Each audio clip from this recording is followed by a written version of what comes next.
All right, Coach James, here we are, Edinboro. I came all the way from Ohio for this. Nice. Tell us about this is your third, they'll be going on your third year coming back with the program, right?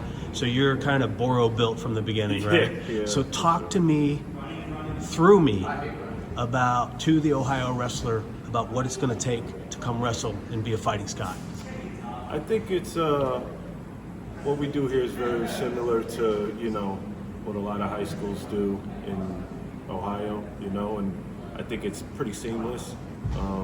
I think to come here, the biggest thing is one, you're gonna have to be willing to work, and then I think we have a good blend of working with Ohio guys, understanding that they're not too far to be from home, so they could shoot right over and come back up. But I think we work with their style and how they're doing, and kind of blend in that grit and that tenacity we have as a program. And I think it's one of those things where it's a good blend, and it's easy for us to get those guys to get to where they want to be.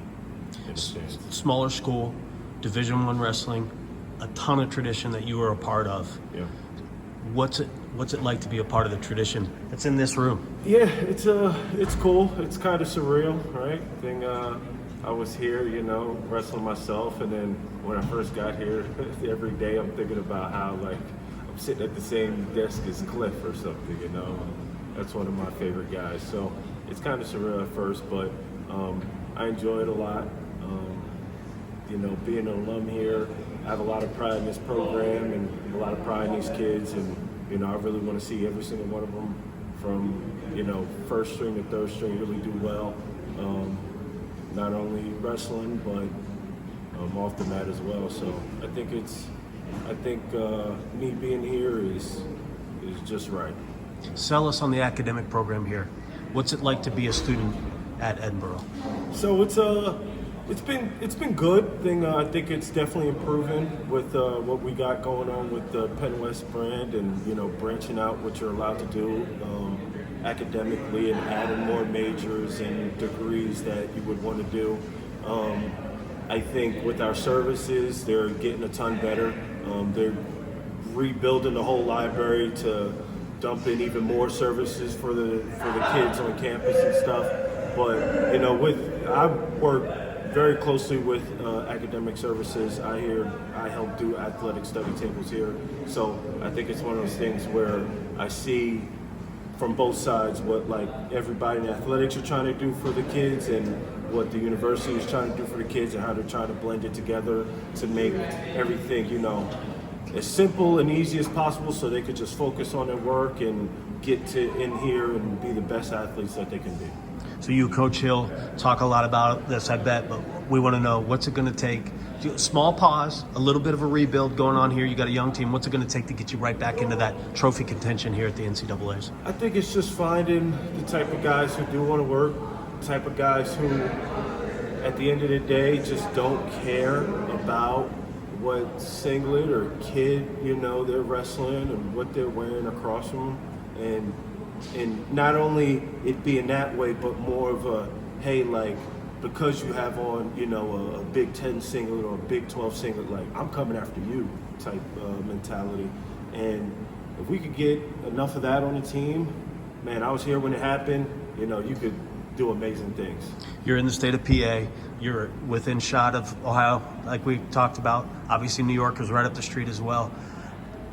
Is it going to take kids that think D1, Big 10 or bust to rebuild a program like this? In other words, opportunity abounds here at a school like this for somebody in this singlet to take on those big guys and make noise, right? Yeah. I think it's one of those things where you grow up your whole life and seeing all the media that those conferences put out.